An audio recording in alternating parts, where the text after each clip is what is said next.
Hello વિદ્યાર્થી મિત્રો, હાર્દિક સ્વાગત છે તમારું અમારા YouTube ચેનલની અંદર।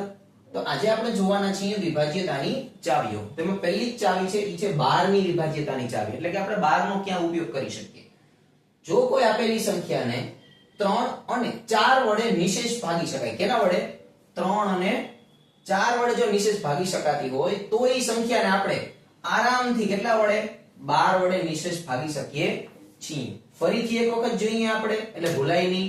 જો આપેલી સંખ્યાને, એટલે કોઈ પણ તમને સંખ્યા આપેલી છે એને જો તમે 3 વડે કાં તો તમે એને 4 વડે જો નિશેષ ભાગી શકતા હોય, એટલે કે શેષ 0 0 આવી જતી હોય, તો આ સંખ્યાને તમે 12 વડે પણ કેટલા વડે? તો કે 12 વડે તમે એને નિશેષ ભાગી શકો છો।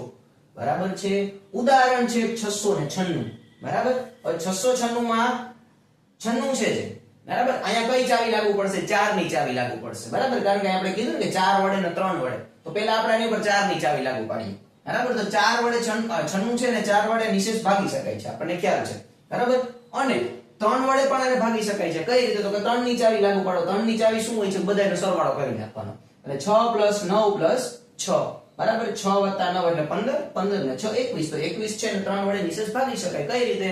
3 7 21, બરાબર? તેનો મતલબ એ થયો કે જો આ સંખ્યાને 4 વડે અને 3 વડે આપણે નિશેષ ભાગી શકતા હોઈએ, તો એનો મતલબ એ છે કે 696 ને તમે 12 વડે નિશેષ ભાગી શકો છો।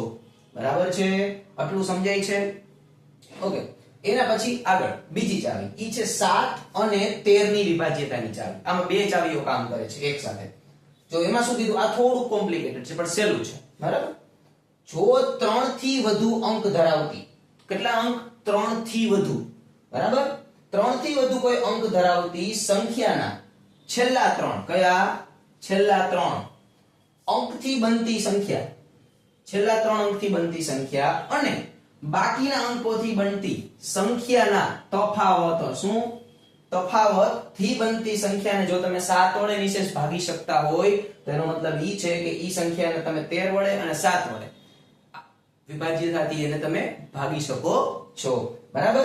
અને સેમ આ જ નિયમ લાગુ પડે છે 13 ની વિભાજ્યતાની ચાવીમાં। જો આપણે ઉદાહરણ જોઈએ એટલે હમણાં સમજાઈ જાય આપણને। ધારો કે 12712 છે આપણી પાસે। જો અહીંયા 3 આંકડા કરતા વધારે સંખ્યા છે। જો 1 2 3 4 ને 5, આપણો નિયમ કેટલો છે? 3 થી કેવી હોવી જોઈએ? મોટી હોવી જોઈએ। તો છે આપણી પાસે। હાલો, એમાં છેલ્લા 3 અંક એટલે કોણ થાય? આ થાય ને, 7 1 અને 2, 712। બરાબર? તો આપણે લખી નાખ્યા 712। પછી શું કીધું? એના પછીની જે વૈધી હોય આ બે સંખ્યાનો તફાવત, એટલે માઈનસ, માઈનસ એટલે શું થાય? તફાવત। બરાબર? અને વૈધી કઈ સંખ્યા? તો કે આમાં વૈધા છે આપણી પાસે 12। બરાબર? તો અહીં 12 આપણે મૂકી દીધા। હવેનો તફાવત 712 માંથી તમે 12 માઈનસ કરી નાખો। બરાબર? તો આવ્યા કેટલા? 700। બરાબર? હવે 700 છે તો 700 ને આપણે 7 વડે નિશેષ ભાગી શકીએ છીએ। બરાબર? 100 ગુણ્યા 7 એટલે 700। બરાબર? તો 0 0 જવાબ આવી ગયો। એનો મતલબ ઈ છે કે 12712 ને પણ તમે 7 વડે નિશેષ ભાગી શકો છો। સેમ આ જ નિયમ 13 ને પણ લાગુ પડે છે, કોપી આને આ।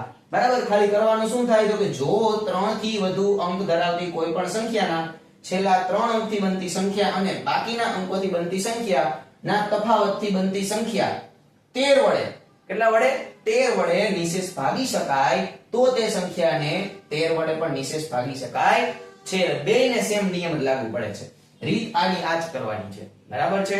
ફરીથી એક વખત સ્પીડમાં 12 ની વિભાજ્યતાની ચાવી, જો કોઈ સંખ્યા છે એ 3 અને 4 વડે નિશેષ ભાગી શકાતી હોય તો એને 12 વડે પણ નિશેષ ભાગી શકાય છે।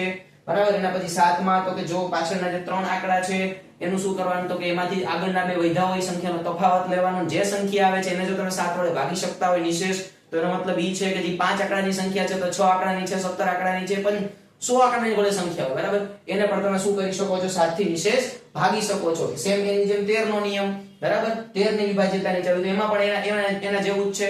તફાવત લઈ લ્યો, બરાબર? જે તફાવત આવે છે જો તમે 13 વડે ભાગી શકતા હોય તો એનો મતલબ એ છે ગમે એવડી સંખ્યાને તમે 13 વડે આરામથી નિશેષ ભાગી શકો છો।